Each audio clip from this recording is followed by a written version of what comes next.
Kali, Ustaz. Nah, itu. Nah, terus bagaimana dengan supaya kan nggak selamanya orang mampu beli dengan harga 50. Nah, ada solusi. Ya kemarin ukuran misalnya kue tadi, loyangnya ukuran 24. Kenapa nggak dibuat yang loyang 18? Produknya sama, kualitasnya sama, harganya bisa turun. Jadi konsumen punya pilihan. Konsumen tetap ingin menikmati produk tersebut, tetapi mungkin karena keterbatasan dana yang dimiliki, ya, dengan kita mengeluarkan varian baru dengan ukuran yang lebih kecil, dan dia mampu beli, dan itu dilakukan oleh resto besar yang sekarang jual di pinggir jalan.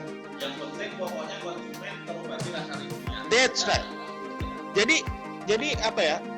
Jangan menjadikan sebuah harga banting harga itu sebuah tujuan utama, bukan. Kenapa? Seperti yang dari awal kita tahu, kreativitas. Seorang pengusaha itu dituntut kreativitas. Kan itu. Karena kalau sudah kita membuat sebuah produk pertama harga 50.000, terus kita turunkan harga, untuk menaikkannya itu sulit.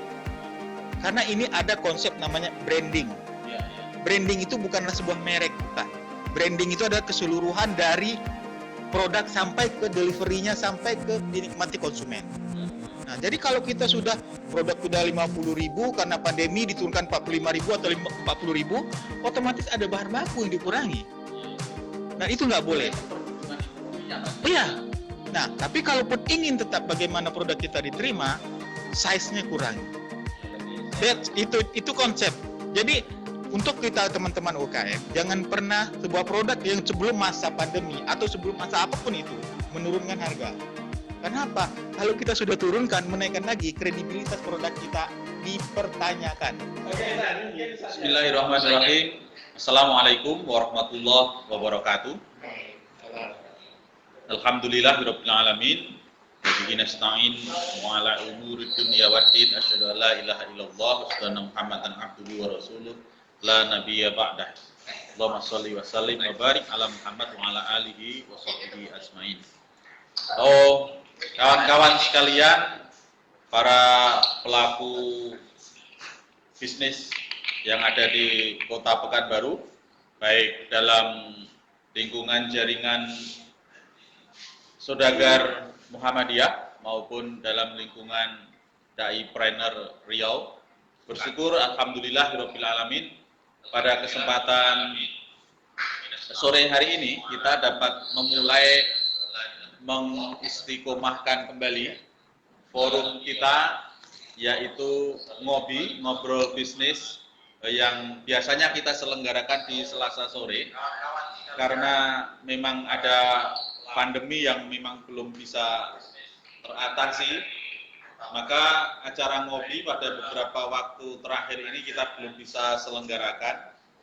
Tapi ternyata ada kerinduan yang luar biasa dari kawan-kawan kita, Ustaz, dari masyarakat juga terhadap acara ngopi ini, sehingga maka kemudian banyak sekali masukan supaya acara ngopi ini kemudian minta untuk diselenggarakan walaupun dengan sistem virtual. Dan oleh karena itu ini di lokasi kita masih di Kopi Akasia, kopinya orang berbisnis, bersama Bang Temi. Ini kita selenggarakan acara ngopi untuk kebangkitan kembali acara ngobrol bisnis yang sudah kita miliki bersama-sama ini. Nah, kawan-kawan sekalian, hari ini kita akan coba diskusi bersama mengenai sebuah fenomena ketika di masa pandemi ini. Ada sebuah fenomena di mana banyak pengusaha, banyak pelaku usaha dan UMKM yang untuk bisa bertahan dia kemudian berani mengorbankan boleh dibilang harga, mungkin juga termasuk harga diri. Jangan sampai dibanting-banting. Artinya harga dari produk mereka itu banyak yang dibanting, didiskon, masih belum juga dia mampu untuk bertahan, lalu dibanting, belum juga, lalu dibanting-banting sampai kemudian seakan-akan harga dirinya habis dari produk tersebut, gitu ya. Oleh karena itu pagi atau sore hari ini kita akan diskusi bersama-sama bagaimana strategi kita mengatasi persaingan bisnis banting harga ini di pasaran, dan akan bersama dengan kita dua tokoh yang sudah malang melintang di rimba persilatan bisnis di Kota Pekanbaru ini, orang penting dan orang yang sangat berpengaruh dalam dunia perbisnisan di Kota Pekanbaru. Yang pertama adalah Ustadz Zulfadli. Selamat sore. Assalamualaikum Ustaz. Waalaikumsalam warahmatullahi wabarakatuh. Ya, ini penampilannya berbeda, tetap semangat. Topinya lain ini, kacamatanya juga nampaknya lebih menjadikan Ustadz Zulfadli lebih keren dari biasanya. Gitu kan. Mungkin juga karena tadi pagi Ustadz Zulfadli mandi. Kemudian juga bersama dengan kita Ustadz Mukhlis, dengan siaga jitunya, yang insya Allah juga nanti akan memberikan banyak trik bagaimana bersama-sama mengatasi persoalan banting harga ini. Assalamualaikum Ustadz. Semangat ya saya. Insya Allah semangat. Nampaknya makin luntur banyak dosanya ini. Jadi ya ruginya banyak, terus itu kan menjadi peluntur dosa dan menjadi lebih bahagia walaupun penghasilannya agak berkurang. Ya, mudah-mudahan ini ada banyak hikmah pandemi ini. Nah, saya ke Ustadz Zulfadli dulu lah ya. Yang namanya orang bisnis pasti kan dia berharap ada keuntungan ya. Ya, ada keuntungan dan tentu supaya survive ya memang harus ada keuntungan. Nah, di antara faktor yang menentukan keuntungan tentu adalah bagaimana harga ini bisa bersaing. Bisa diterima oleh masyarakat tapi punya margin. Tapi ketika ada pandemi ini ya karena berbagai macam faktor, nah kemudian untuk bisa survive dia harus menurunkan harga. Sampai kemudian dia banting harga. Banting harga. Nah, ini bagaimana Ustaz nih strateginya supaya kan kita tidak mungkin juga banting harga sampai kemudian kehilangan harga diri tadi ya kan? Ya tentu banting harga atau bahkan mungkin bisa menaikkan harga dalam kondisi pandemi ini. Tidak tahu saya sih strategi kita bagaimana supaya harga ini tetap bisa dipertahankan. Ya, silakan. Assalamualaikum warahmatullahi wabarakatuh. Waalaikumsalam. Alhamdulillah wa syukurillah wa la hawla wa la quwata illa billah. Terima kasih banyak di sore yang berbahagia ini. Sebenarnya banting harga itu hanya istilah saja. Artinya kita mundur 1-2 langkah untuk menyerang 100 langkah. Oh gitu. Artinya ada saat-saatnya memang kita itu kehabisan peluru. Nah, sementara yang ada ini itu dia stagnan. Dia diam. Nah, sekarang bagaimana yang diam ini lebih bermanfaat. Ya. Nah, caranya sebenarnya ilmunya dari Ustadz Mukhlis ini. Gitu ya. Jadi barang-barang yang memang sedang diam ini, bagaimana dia bisa digerakkan, tapi cara menggerakkannya pada waktu itu dengan jangka yang relatif singkat, berarti kita harus mencari cara supaya barang ini bisa jadi uang. Oh ya, ya. Nah, bisa diuangkan. Nah, bisa diuangkan, bisa jadi ada margin kecil, bisa jadi dia tidak punya margin, bisa jadi memang yang dikatakan rugi tadi. Iya, iya, iya. Tapi rugi ini hanya mundur sementara agar kita bisa belikan barang yang bisa memang dibutuhkan pada saat sekarang. Ya, ya. Nah, Oke. di saat barang yang sedang dibutuhkan itu, di sanalah kita mulai pelan-pelan mengambil sesuatu yang kita banting tadi. Jadi sebenarnya itu hanya strategi. Strategi Ya. daripada ini diam, bagaimana kita gerakkan. Kita gerakkan. Ya, Nah, ya, ya. kadangkala memang seperti adanya promo-promo, seperti hanya diskon, kadang-kadang diskon itu kadang-kadang tidak masuk akal 60%, 50%, bahkan 70%. Karena mereka itu punya sesuatu yang memang bisa setelah itu menjadikan harga itu hidup lagi. Jadi sebenarnya di sini bukan bunuh diri, akan tetapi mundur untuk ngambil ancang-ancang supaya bisa berlari lebih cepat daripada biasa. Jadi sebenarnya bagi seorang pelaku usaha sebenarnya banting harga, diskon dan seterusnya ini sebenarnya bukan sebuah kegagalan dalam mengelola ya. Dia justru strategi ya. Ya, strategi ini. Dan sebenarnya itu adalah satu cara untuk mendapatkan keuntungan yang lebih besar. Lebih besar. Dalam prospek ke depan ya. Ya. Nah, cuma caranya barang ini bagaimana supaya jadi duit.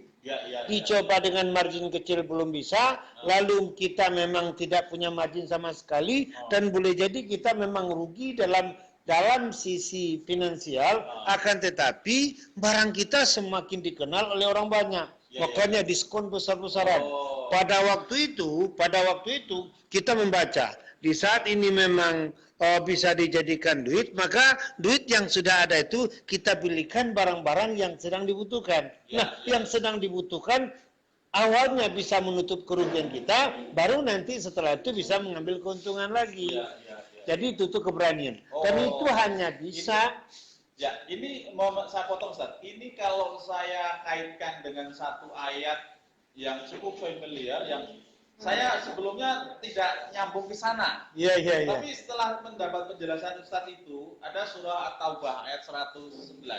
Iya. Innallaha astara minal mu'minin amwalahum wa anfusahum bi anna lahumul jannah. Iya. Orang-orang yang sekarang mengorbankan sesuatu, Iya. itu mereka tidak kok mereka gagal gitu. Iya. Mereka tidak kalah gitu.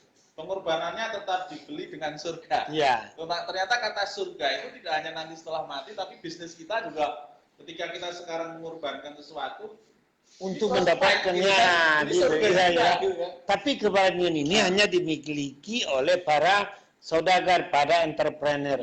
Jadi orang yang berani rugi, insya Allah dia punya peluang untung. Tapi orang yang takut rugi, itu yang susah untuk mendapatkan keuntungan.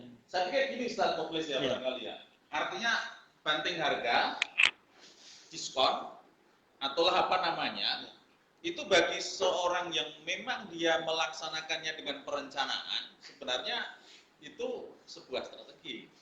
Tapi kalau dia melaksanakannya karena sebuah keterpaksaan, itulah yang dikatakan kerugian, sebab dia tidak punya konsep investasi sebenarnya ya. Betul. Gimana Ustaz? Mungkin bisa dijelaskan. Ya baik, terima kasih Ustaz. Jadi sebenarnya strategi banting harga itu hanya istilah tadi seperti kata Ustaz Zul tadi ya. Nah, sebenarnya begini, kalau kita bedakan dulu konsep kita. Kita adalah pedagang kah atau kita produsen kah? Nah, kenapa? Perbedaan dari posisi kita itu akan menentukan perbedaan strategi. Contoh sekarang begini, kalau kita pedagang, kita nggak mungkin mendagang itu kan cuma satu produk, satu item produk. Pasti kita berdagang mungkin lebih dari satu item, 2, 3 atau mungkin 10. Nah, pertanyaannya dari 10 item produk atau 10 jenis produk, apakah kesemuanya itu laku? Kan tidak. Jadi seperti kata Ustaz Zul tadi, ada beberapa item barang kita nggak laku. Nah, dalam konsep bisnis, cash is the king. Nah, bagaimana sebuah produk tadi, anggap kita misalnya produk 1 sampai 6 itu laku. Tapi 7 sampai 10 nggak laku. Nah, terkadang 7 sampai 10 inilah dijadikan strategi penarik. Bisa saja dijual balik modal, bahkan rugi. Kenapa? Hasil dari produk yang 7 sampai 10 setelah jadi uang, kita nggak akan belikan produk 7 sampai 10 lagi, tapi kita beli yang 1 sampai 6. Nah, untuk menguatkan produk yang lain. Betul. Gitu ya. Jadi dalam konsep dunia retail, kebetulan saya concernnya di retail, itu ada nama konsep 80-20. Jadi dalam dunia retail itu kita udah pasti tahu, retail itu hubungannya dengan produk. Produk itu pasti bukan lagi satu, bahkan ribuan item. Pertanyaannya apakah dari 1000 item atau 1000 itu menghasilkan uang? Enggak. Ternyata berdasarkan ilmu yang sudah dipelajari, hampir 80% omset sebuah retail atau pedagang eceran itu dihasilkan hanya dari 20% produk. Pertanyaannya 80% produk ngapain? itu adalah sebagai penarik. Kenapa? Karena dalam konsep retail, kalau produk kita tidak lengkap, orang tidak akan mau datang. Jadi 80% ini adalah penarik. Mungkin kalau kita lihat toko-toko retail lah ya, ini kita bicara dari sisi pedagang, ya kan? Nah, karena kalau kita jelaskan lagi, ini panjang sekali, Ustaz. Nah, tapi bagaimana kalau dari sifat kita dari sisi produsen? Kita sudah punya produk A, anggap satu produk. Pertanyaan, apakah kita banding harga? Jangan. Kenapa? Karena ini kan kondisi pandemi. Memang kita akui maksudnya daya beli masyarakat menurun. Apa strategi? Strategi ini sudah dipakai oleh beberapa restoran bagus di Indonesia. Apa langkahnya? Apakah semua item produk mereka yang mereka produksi itu turun harga? Enggak. Mereka buat new produk yang memang harganya bisa dijangkau oleh konsumen. Nah, jadi kesannya bahwa dia menurunkan harga, tidak. Bisa saja misalnya dengan ukuran. Sebelumnya kita sebelum pandemi menjual ukuran yang 100 gram dengan harga 100.000. Karena kondisi pandemi daya beli masyarakat menurun, mau tak mau dibuat dengan ukuran 50 gram. Akhirnya bisa kita jual dengan harga 50.000. Oke, Ustaz. Jadi kalau boleh saya buat ke kategori kategori yang mau kita display dari produk kita itu kan satu produk yang kita jaga harganya. Betul. Dia tidak boleh berubah. Yang Betul. kedua adalah produk sebentar, bukan tidak boleh berubah. Jadi konsepnya begini. Kita menentukan sebuah harga produk itu banyak komponen. Nah, komponennya itu bisa dari sisi biaya segala macam. Ini kita bicara dari sisi produsen ya. Itu harus dipertahankan. Gitu. Oh iya. Itu harus dipertahankan. Memang terkadang ada momen yang bisa namanya promosi. Nah, momen ini tidak berlangsung buat selamanya. Contoh begini. Kita pernah lihat sebuah produk mie. Ya. Produk mie ini sudah menguasai pasar. Tapi ada produk baru, mereka bermain di mana? Di segmennya adalah menyerang produk yang tadi, tapi dengan harga di bawah itu. Oke. Ya kan? Nah, sebelum ke sana, Ustaz, ini gini. Kemudian kan mau tidak mau dengan adanya tekanan kondisi, akhirnya bisnis harus mengorbankan sesuatu. Ini kalau boleh saya menggunakan kalimat yang agak ekstrim, produk ini harus kita kanibalkan, gitu ya. Kanibalkan ini untuk memperkuat produk yang lain, gitu ya. Iya. Nah, menurut Ustadz, ini produk-produk yang seperti apa dalam sekian banyak produk itu yang bisa kita korbankan? Gitu. Oke. Artinya itu dikorbankan dalam tanda kutip ya. Betul. Dikorbankan untuk memperkuat, gitu ya. Betul. Kriterianya seperti apa, Ustadz? Oke. Nah, berarti kalau kita bicara produk yang dikorbankan, berarti ini kita dari sisi pedagang, bukan produsen. Bukan produsen. Karena begini, konsep produsen itu dia pasti concern dengan produk. Yes. Ya kan? Tapi kalau yang namanya pedagang, dia konsep dengan namanya penjualan. Ya, betul. Nah, itu jadi beda konsep. Jadi begini, karena kita ini ada UKM yang memang langsung produk langsung menjual, ya kan? Ada yang reseller gitu kan? Ya. Nah, mungkin kalau kalangan kawan-kawan ini sekarang masih banyak yang dia membuat dan menjual. Oke, nah berarti dia dari produsen langsung ke pemasaran. Nah, gini. Seandainya kita sebelum pandemi, misalnya produk makanan lah ya. Kita bicara produk makanan. Produk makanan kita ini misalnya sebelumnya harga 50.000 dengan harga yang sama. Pertama, jangan pernah lakukan itu menurunkan harga. Satu. Terus apa yang dilakukan? Promo dengan batasan waktu. Kenapa? Karena kalau kita udah bicara menurunkan harga, image dalam benak konsumen, satu, pasti mutunya udah mulai berkurang. Ada pengurangan dari bahan baku tersebut. Oke, berarti harga tetap tapi dibuat promo. Tapi ada promo. Atau dalam bahasa sederhana tadi diskon. Diskon khusus. Tapi ada batasan. Ada batasan. Kenapa? Akhir tahun. Promo akhir tahun. Betul sekali, Ustaz. Nah, itu. Nah, terus bagaimana dengan supaya kan nggak selamanya orang mampu beli dengan harga 50. Ada solusi. Ya kemarin ukuran misalnya kue tadi, loyangnya ukuran 24. Kenapa nggak dibuat yang loyang 18? Produknya sama, kualitasnya sama, harganya bisa turun. Jadi konsumen punya pilihan. Konsumen tetap ingin menikmati produk tersebut, tetapi mungkin karena keterbatasan dana yang dimiliki, ya, dengan kita mengeluarkan varian baru dengan ukuran yang lebih kecil, dan dia mampu beli. Iya, Dan iya. itu dilakukan oleh resto besar yang sekarang jual di pinggir jalan. Yang penting pokoknya konsumen terobati rasa rindunya. That's right. Iya. Jadi apa ya? Jangan menjadikan sebuah harga banting harga itu sebuah tujuan utama, bukan. Kenapa? Seperti yang dari awal gitu, kreativitas. Kreativitas ya. Seorang pengusaha itu dituntut kreativitas. Kan itu. Iya. Karena kalau sudah kita membuat sebuah produk pertama harga 50.000, terus kita turunkan harga, untuk menaikkannya itu sulit. Karena ini ada konsep namanya branding. Iya, iya. Branding itu bukanlah sebuah merek, bukan.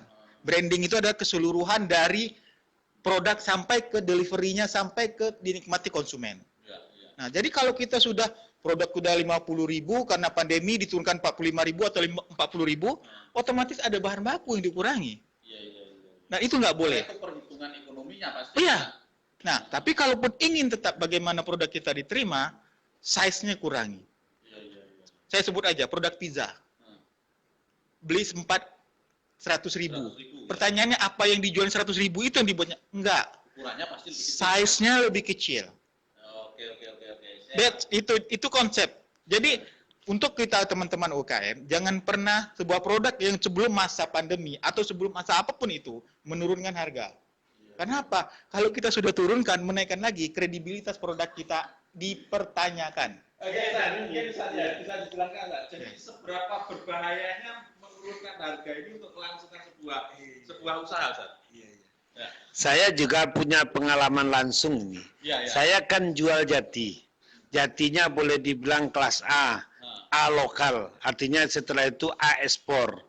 Jadi saya memang menyikapinya sekarang. Pertama, barang-barang yang selama ini tidak begitu laris, kita lakukan diskon sampai sekian persen, cuma dengan jangka waktu terbatas 1 bulan misalnya 3 tahun. Lalu saya punya solusi yang dikatakan oleh Pak Haji Mukhlis tadi. Contoh, biasanya saya kan bikin 100% jati.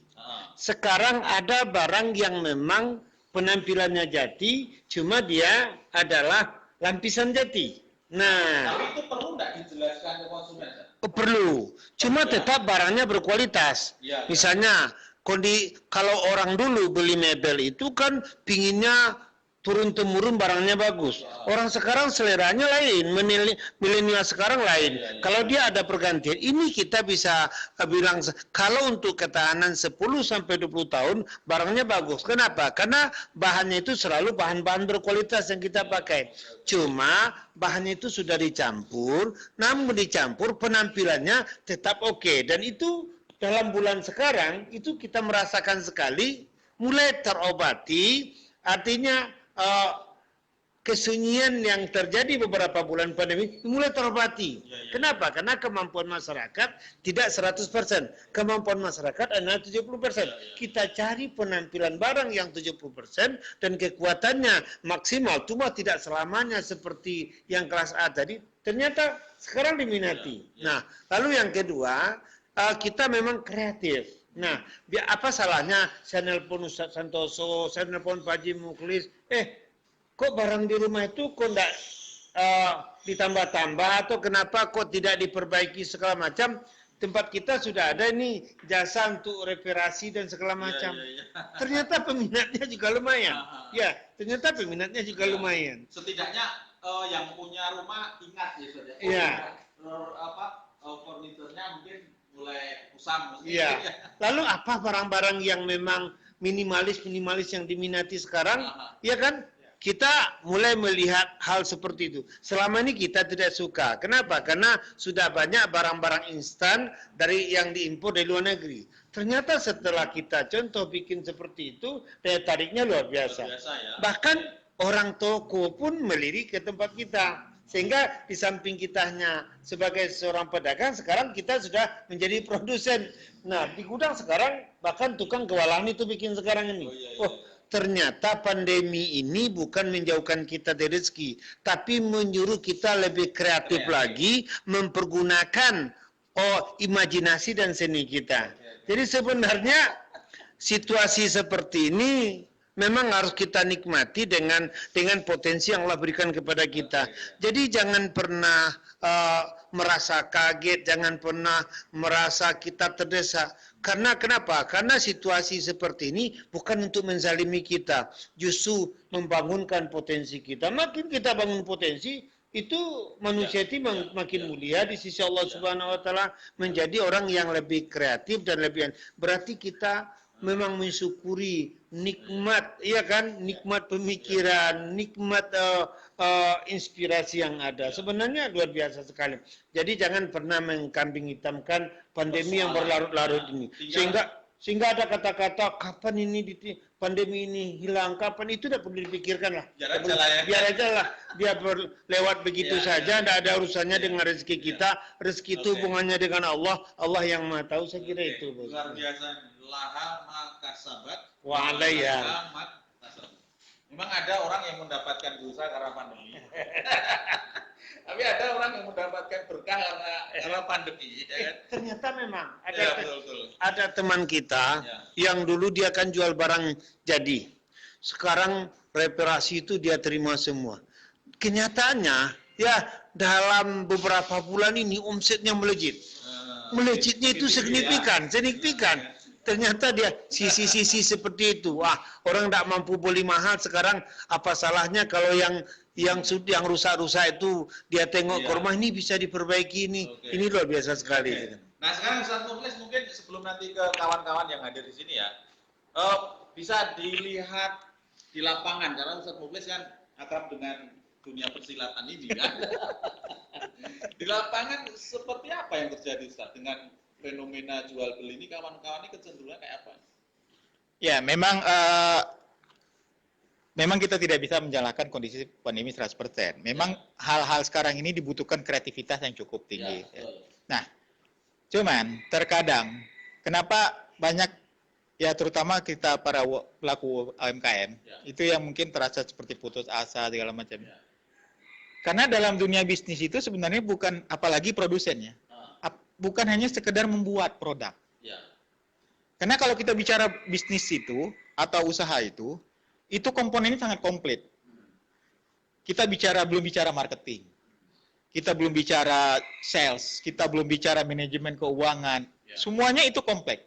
Nah, cuman sekarang ini karena kita dihadapi dengan kondisi yang memang sebelumnya tidak pernah pernah dibayangkan ya, siapapun itu, bahkan sekelas pengamat ekonomi yang luar biasa sekalipun tidak membayangkan kondisi hari ini. Nah, disinilah dimana dibutuhkan kreativitas. Nah, apa yang diperlukan? Sekarang begini, selain pandemi ini yang memang membuat orang itu sulit, apalagi kita bicara offline ya, tapi kan ada faktor lain. Nah, selama ini kan kita hanya fokus produksi. Kenapa? Karena pemasaran itu bahasa begini, buka aja toko, langsung ada orang beli. Kan itu. Nah, sekarang kan kondisi pandemi. Nah, sebenarnya pandemi ini, sebelum ada pandemi ini sudah dikasih tahu. Kita sudah bergeser ke arah namanya online. Kan gitu. Nah, kenapa tidak kita mulai untuk mempelajari? Nah, konsep mempelajari ini yang sedikit banyak kurang diminati oleh para UMKM kita. Karena kenapa? Yang dalam hati mereka yang penting kita udah jualan sudah selesai. Karena selama ini mereka memang dimanjakan dengan kondisi yang mudah. Mudahan gitu ya. Nah, ada perubahan sistem dia tidak siap untuk mengikutinya gitu. Nah, saya punya ada beberapa lah gitu. Produsen ya, terutama di produk makanan. Pada saat mereka udah melakukan strategi online. Apa salah satu? Ya, iklan misalnya atau sharing di sosial media segala macam. Nah, terus tiba-tiba nggak ada konsumen. Pertanyaan saya berikutnya. Sebenarnya yang kita harapkan itu ada konsep gini. Ada namanya melebar ke samping, ada namanya ke atas. Nah, ini dalam konsep dunia bisnis, melebar ke samping itu adalah membesar peluang. Membesar peluang. Jadi, kebanyakan yang dilakukan oleh konsumen atau produsen kita UMKM itu adalah membesarkan peluang. Dia lupa untuk meningkatkan. Meningkatkan itu berkaitan kualitas. Bukan. Orang yang sudah pernah belanja, pernah nggak dikontak ulang? Pernah nggak direspon ulang? Sekarang begini, kalau kita yakin dengan produk kita bagus, orang beli pertama kali, oke. Kalau dia sudah repeat, berarti produk udah oke. kemudian belum ada repeat ketiga. Kenapa nggak di say hello kan? Karena gini, kebanyakan tuh lupa gitu loh.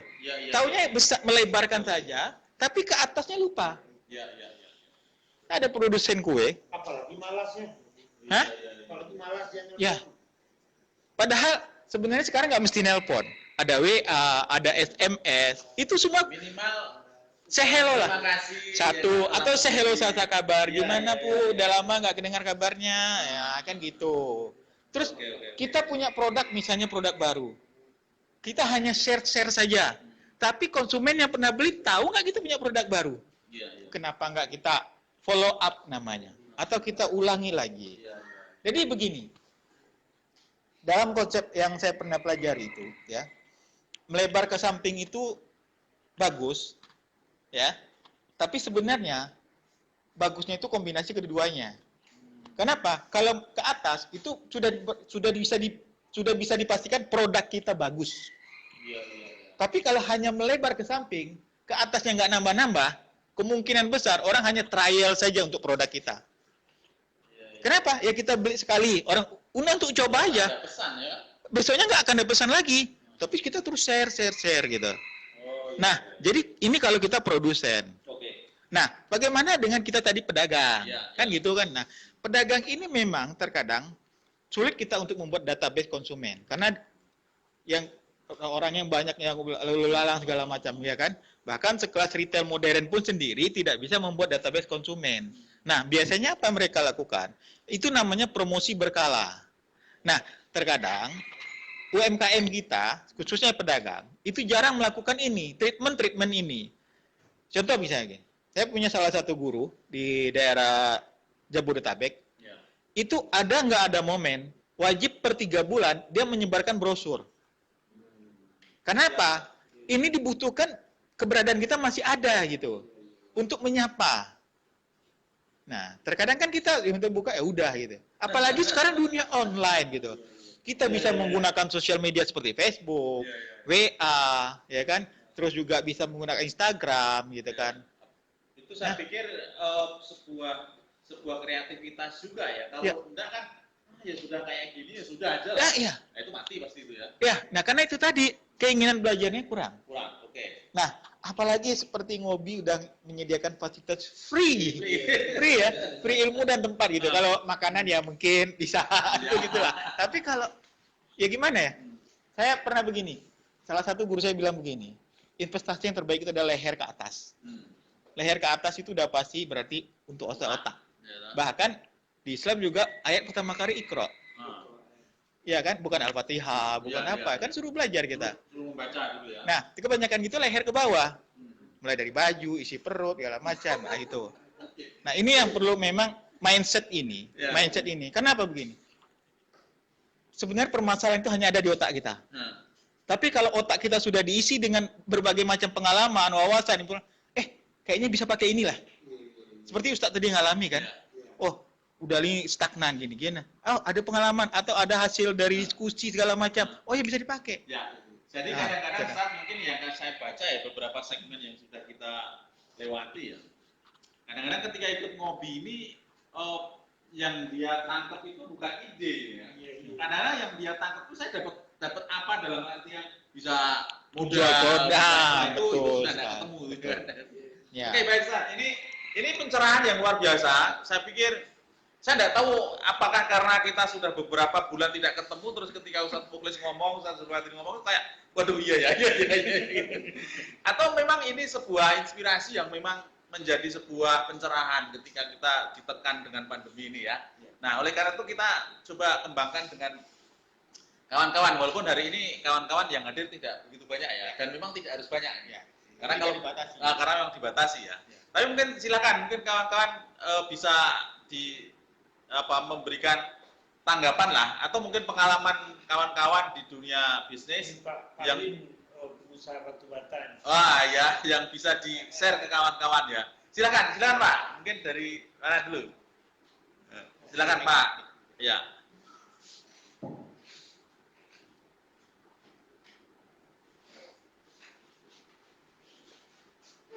Assalamualaikum warahmatullahi wabarakatuh. Waalaikumsalam. Sebenarnya nilai. Iya, iya. Saya sangat butuh acara seperti ini. Iya. Saya dengar dari Pak Ustaz ada acara lain di KSDM. Nah, mudah-mudahan dengan acara ini rutin Pak ya. Rutin ya. Mungkin saya dapat banyak ilmu dari sini. Kalau pengalaman belum Pak ya. Karena selama ini kan saya Kalau bisa bisnisnya apa dan tempatnya di mana biar sambil dipromosikan. Gini Pak, kita buka usaha bata ringan, lokasinya di Pramuka Ujung, Mumbai, bukan di Sisir. Berjaringan ya. Bata Bata. bata yang ringan. Bata yang ringan ya. Bukan Ya. baja aja yang ringan. Bata juga ringan sekarang. Jadi kayak bata aku, bata itu lebih ringan, ukurannya lebih besar. Mungkin apa materialnya yang berbeda Pak ya? Iya, materialnya.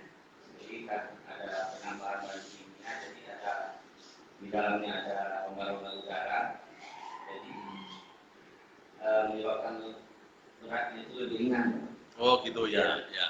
Oke. Lebih banyak dipakai untuk ya hotel-hotel udah bandara, hotel besar.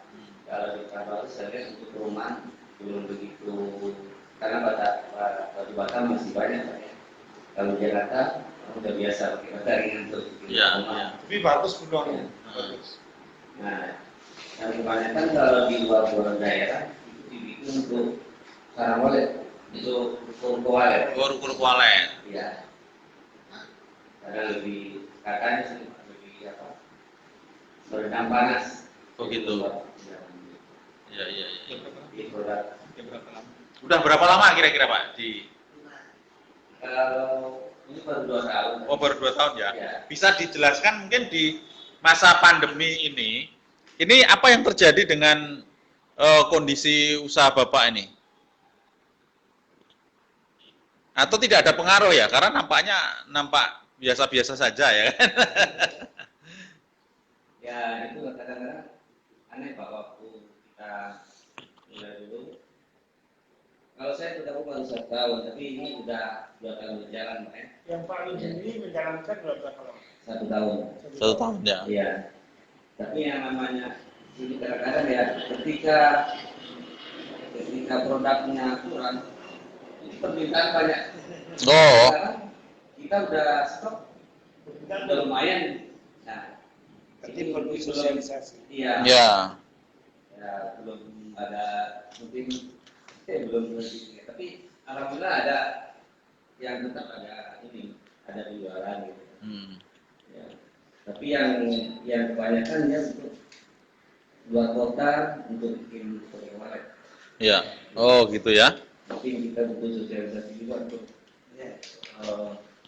pengusaha apa pengembang itu kan untuk bikin rumah. Iya. Ya. Ya, oke. Ini kita dapat satu komunitas baru yaitu bata ringan ya. Bata ringan. Bata ringan, dan ini saya pikir juga ada prospek yang cukup cerah ini. Kalau saya membaca sekali memang prospek bagus. Setiap barang baru itu hanya perlu sosialisasi. Ya, ya. Ini karena beliau belum sosialisasi di tempat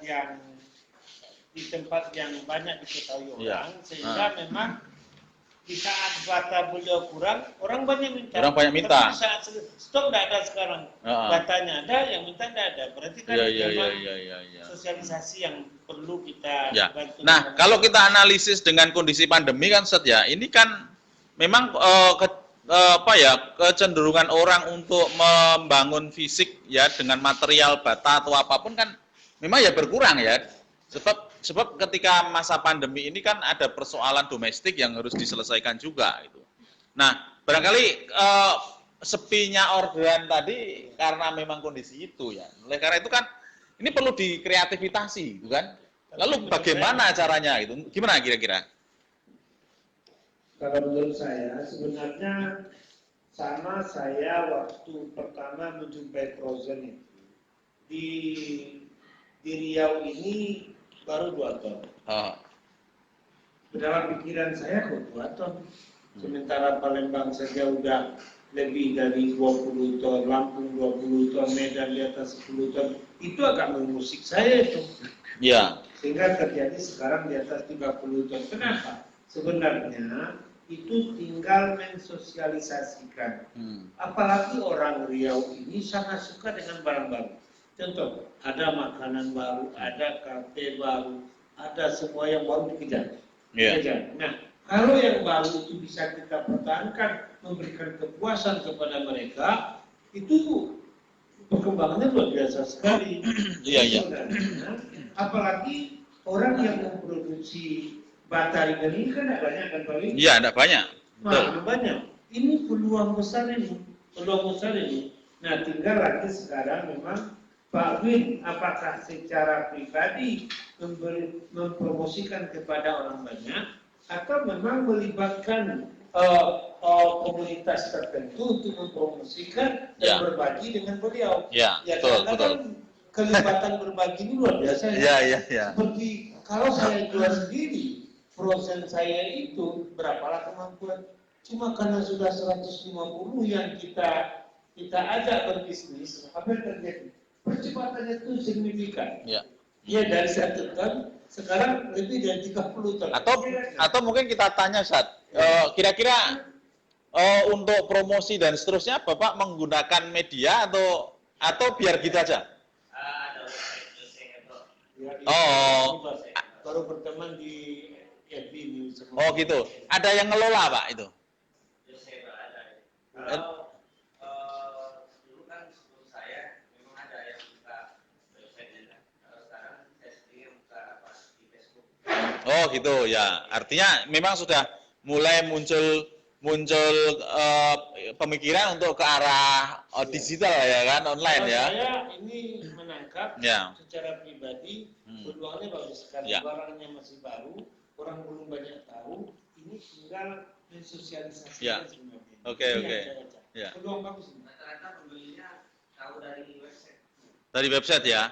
Ya. Saya pikir ini nanti tinggal penguatan dalam artian mungkin promosi dengan suasana yang lebih sesuai lah gitu ya, dengan pola yang lebih sesuai gitu dengan pandemi ini saya pikir. Gitu Sat. Mungkin bisa ditambahkan Sat. Nah, ini namanya produk baru. Produk baru ya. Sebuah produk baru itu dibutuhkan namanya biaya edukasi. Ya. Biaya edukasi. Kenapa? Coba kita buat flashback ke belakang. Di tahun 2000, handphone yang baru ada. Itu kalau kita bicara harganya bagaimana? Luar biasa. Ya. New produk. Kenapa?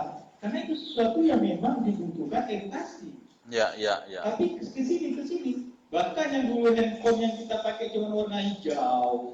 Sekarang dengan harga warna hijau sekarang dulu itu bisa beli yang pakai kamera. Iya. Ada proses edukasi. Nah, memang dalam sebuah dunia bisnis, apalagi kalau kita membuat sebuah produk baru, itu jangan sampai melupakan biaya edukasi pasar. Iya, oke. Nah, apa cara edukasi pasar? Contoh sekarang dulu.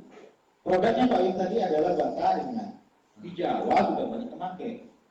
Kenapa nggak dibuatkan sebuah contoh video singkat tentang penjelasan produk itu sudah dipakai oleh mereka?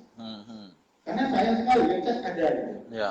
Manfaatnya apa? Apa keuntungannya? Karena begini, semuanya itu kan pasti dengan kalkulasi. Ya. Apalagi gini, produknya ini bisa dengan end user atau pengguna langsung atau pengembang rumah atau misalnya contoh adalah developer. Kan gitu. Nah, sekarang tinggal kita milih faktor lainnya yang paling banyak. Ya. Biasanya kalau memang kita keterbatasan budget anggaran dalam artian edukasi, biasanya produk-produk baru itu mencari yang memiliki langsung banyak konsumen. Ya. Nah, untuk produk beliau ini kan karena berhubungan dengan pembangunan, dengan perumahan. Coba edukasi pasarnya, konsumen. Bapak kalau pakai bata biasa harus berapa? Kalau pakai bata kami begini, daya tahan begini. Nah, kalau Bapak cek ini hasilnya di Jawa sudah pakai. Nah, testimoni itu pengaruh. Nah, mungkin kalau sekarang istilah anak sekarang itu endorse, Pak. Ya. Nah, kan gitu. Nah, siapa sih cari target kita? Misalnya, siapa sih developer yang bagus di Pekanbaru? Kayak gitu. Noh masih pakai bata biasa. Oke, mau nggak? Nggak usah banyak-banyak. Mungkin kalau metode seperti apa, 1 atau 2 unit saja. Trialkan. Nah, itu akan bisa menjadi biaya endorse. Sama kayak gini. Produk-produk baru. Contoh sekarang, kayak kemarin kita ada yang kedatangan salah satu model gitu kan. Terus dipakai nama dia untuk sebuah usaha outlet. Ya. Kayak saya sebut ya. Nah, kok bisa bayangkan? Kalau mau dibilang produk sama saja, ada cake, ada kue bolu, ada segala macam. Tapi karena yang memakai seorang figur, mau tak mau kan dikenal orang. Gitu. Iya, iya. Nah ini proses edukasi. Jadi ada dibutuhkan, memang untuk produk baru itu dibutuhkan waktu untuk dikenal masyarakat. Tentunya adalah edukasi. Dengan edukasi ini banyak dengan endorse dengan segala macam atau dengan memberikan bahasa sampling, ya kan? Oh, hasilnya. Jangan lupa apalagi produk ini sudah dibuat di luar sana. Di tempat lain ya. Kalau bisa mendapatkan hasil testimoni, nah itu akan lebih kuat lagi. Oke. Nah, satu lagi yang perlu dicari dalam dunia apalagi produsen. Karena gini, saya pernah mengikuti sebuah pelatihan, dan itu luar biasa sekali. Pengajarnya mantan CEO-nya saya. Ya. Bagaimana saya usahakan hanya dengan omset 4 triliun, tapi dengan beliau menggunakan konsep ini bisa mencapai 12 triliun. Tiga kali lipat kan. Dia itu mencari produk saya ini, saya tahu sebenarnya itu dulu produk dia itu susu. Itu pakai orang pakai DHA, omega 3 segala macam dulu. Pokoknya dia mah akhirnya harganya mahal. Nah, padahal orang tahu produk dia itu adalah susu kalangan menengah ke bawah. Setelah dia bongkar, ternyata saya nggak cocok dengan menengah ke atas gitu. Dia bagus menengah ke bawah. Makanya yang digunakan tetap dari sisi harga, yang penting ada susu. Nah, hanya dengan merubah posisinya di mana gitu. Nah, maka itu Pak Wi juga harus tahu produk saya ini sebenarnya siapa? Butuhnya di mana? Siapa yang paling butuh ya? Karena kita itu tidak bisa melayani semua kalangan. Yes. Kalaupun kita bisa, beda perlakuan.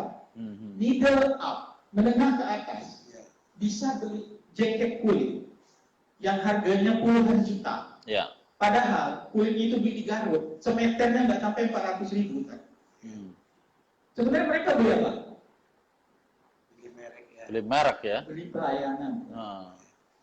Yang di bawah 2 juta pelayanan dan siapa yang membuat? Oh ya. Oke. Kalau kita pergi ke salah satu mall di Indonesia yang jual barang mahal, kita beli sepatu, itu yang melayani pakai jas. Nggak ada yang pakai kaos, apa itu? Terus kita disuruh pasang sepatu, kaki kita ditaruh di sini, dipasang, diteskan. Itu semua dibeli. Padahal, saya bilang, kulitnya itu dari Garut. Harganya tak seberapa. Pelayanan itu yang mahal. Pelayanan terbaik ya. Itu middle up. Beda dengan middle down. Masyarakat kalangan menengah ke bawah. Mereka tidak punya pelayanan, yang penting ada. Nah, berarti ini berhubungan dengan quantity. Kalau middle up, kualitas dan pelayanan. Oke. Nah, kemarin juga sempat diskusi dengan Kepo. Iya. Ada saudara dia tukang jahit. Konsumennya itu adalah pejabat dan atas. Pejabat itu nggak mau kalau nggak dia yang melayani. Jadi orang lain nggak mau. Kenapa? Di situ letak servisnya. Servisnya ya. Menengah ke atas. Kalau dia sudah trust, mau ada kita. Sehingga harga itu saya pikir tidak lagi menjadi persoalan gitu kan. Taruhlah untuk di sini 5.000. Ya. Kalau di mall dengan kopi yang sama, bisa aja 30. Ada buah kopi yang hurufnya S di depan, K di belakang. Itu gelas yang kita beli harga 25.000. Ya. Di standar. Dia bisa 50.000. Mau tahu nggak? Kursinya saja itu sudah dihitung secara psikologis pembeli. Iya. Berapa tingginya, berapa posisi derajatnya segala macam itu sudah diteliti. Ergonomisnya ya. Oke. Dia bisa kenal konsumennya, Bapak Sianu ditulis. Oke. Ya. Oke, Sat. Jadi dijualnya servis. Ya. Berbicara masalah servis, saya pikir ini menjadi tema untuk pertemuan berikutnya. Sebab ini menarik ya kan. Tema kita hari ini masih sebatas banting harga. Tapi Ustadz Mukhlis sudah membawanya pada service excellent. Ini Kita harus tahu produk kita siapa. betul. Nah, ini saya pikir tema jangan diungkap dulu secara dalam, sebab ini tema yang sangat menarik. Mungkin ini untuk pertemuan yang akan datang, kawan-kawan sekalian, jamaah ngopi yang berbahagia. Hari ini momentum yang luar biasa. Di tengah pandemi kita bisa menyelenggarakan acara ngopi kita dengan sangat inspiratif sekali. Ustaz Zulfadli banyak memberikan pandangan bagaimana strategi kita mengatasi persoalan-persoalan banting harga, dan ternyata Ustaz Mukhlis punya sebuah konsep banting harga itu sesuatu yang tidak harus menghancurkan usaha kita. Sebab banting harga itu hanya menjadi strategi, cara kita untuk bisa menarik konsumen dan sebagainya. Harga tidak boleh dibanting, tetapi kemudian bagaimana kita bisa mengurangi harga dalam rangka memberikan fasilitas, servis. Orang tetap bisa menikmati produk kita. Banyak hal yang luar biasa dapat kita ambil, kita petik dari diskusi kita sore hari ini. Tapi karena waktu yang membatasi dan kita suguhkan acara hari ini tidak hanya untuk yang ada di sini, ya, juga yang kawan-kawan yang ada di tempat masing-masing. Kita undang kawan-kawan untuk besok bisa hadir di line IG maupun Facebook kita yang nanti akan kita share. Selasa ngopi fanpage. Ya, ini yang nanti bisa kita kunjungi. Dan terima kasih pada Bapak-bapak yang sudah hadir. Terima kasih pada seluruh tim yang sudah bekerja.